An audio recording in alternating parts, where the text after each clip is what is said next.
안녕하세요. 저는 오늘 이집션 마오라는 고양이 품종에 대하여 강의를 하고자 합니다.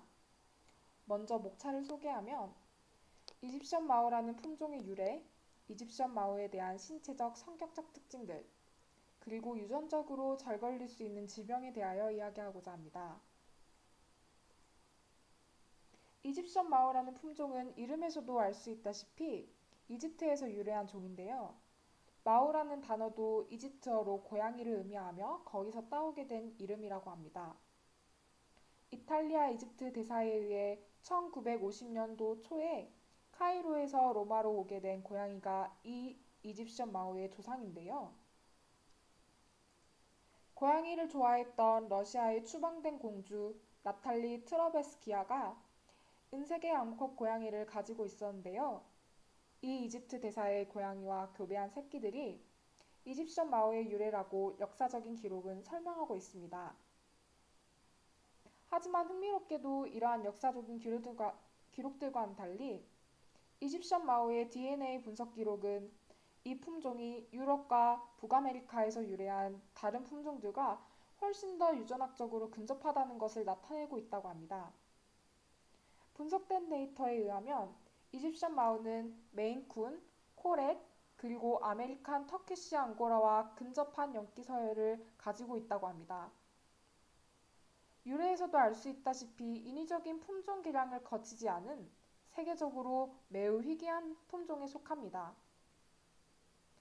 유래에 대한 이야기는 이만큼 했으니 이제 이집션 마오라는 품종이 어떻게 생겼는지 좀 더 자세히 살펴보도록 하죠.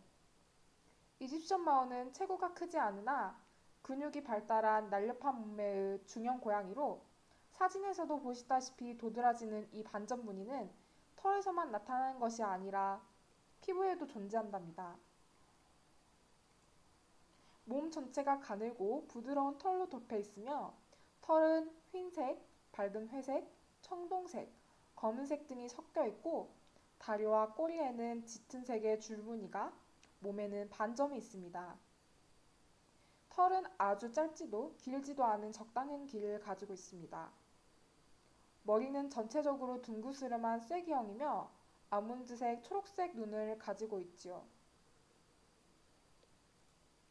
뒷다리가 앞다리보다 길지만 평소 뒷다리를 구부리고 있기 때문에 등은 일직선을 유지하고 있으며 발이 작고 뒷발의 발가락이 길다는 신체적인 특징을 가지고 있습니다. 예리하고 사나워 보이는 얼굴과는 달리 신중한 성격을 가지고 있으며 주인에게는 매우 충직하며 헌신적이고 애교 있는 모습을 보이기도 한답니다.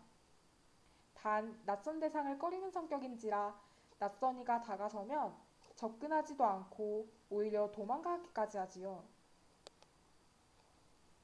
지능이 높고 활달한 성격으로 이리저리 돌아다니는 것을 좋아하기 때문에 몇 안 되는 산책이 가능한 품종 중 하나랍니다. 주인에게 애교를 부릴 때는 특유의 발성으로 다양한 목소리를 내기도 하지요.